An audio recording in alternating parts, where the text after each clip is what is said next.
After you have submitted the registration application, it can be approved or rejected by tax official.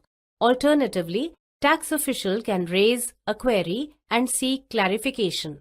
This video will guide you on how you can file a clarification to such queries raised by the tax official.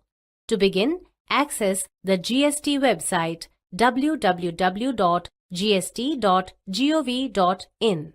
From the home page, open the Services menu. Click the Registration category and select New Registration option.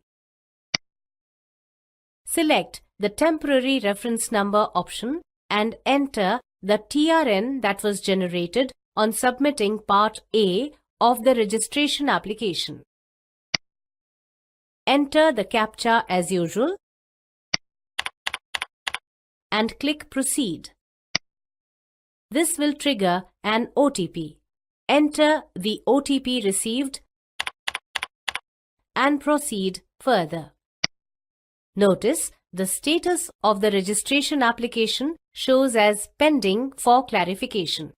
Go ahead and click the Pending for Clarification link. The notice with the query raised by the tax official will be downloaded and displayed. Read the notice and note the application reference number ARN. Now you can access the registration application to provide the clarification using this ARN. Open the Services menu. Click the Registration category and select Application for Filing Clarification option. Enter the ARN and click Search. The query raised by the tax official is displayed.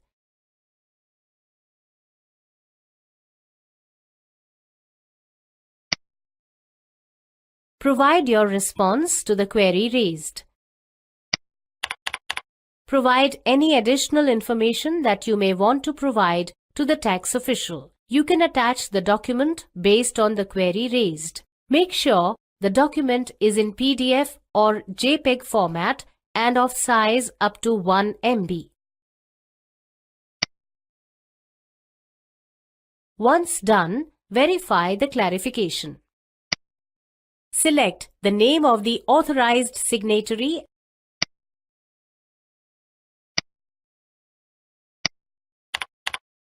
and submit the clarification using PAN-based Class 2 or 3 Digital Signature Certificate (DSC) in case of company or limited liability partnership (LLP).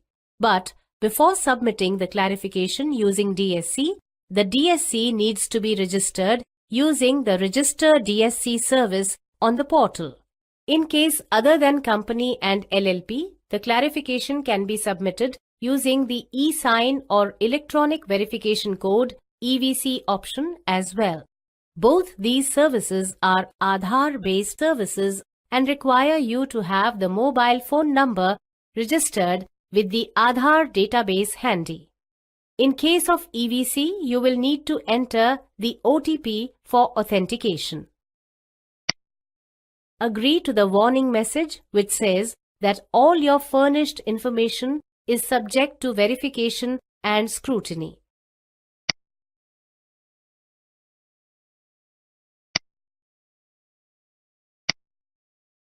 Upon successfully submitting the clarification, an acknowledgement reference number ARN will be displayed as well as sent on your mobile phone number and email address. It's that simple.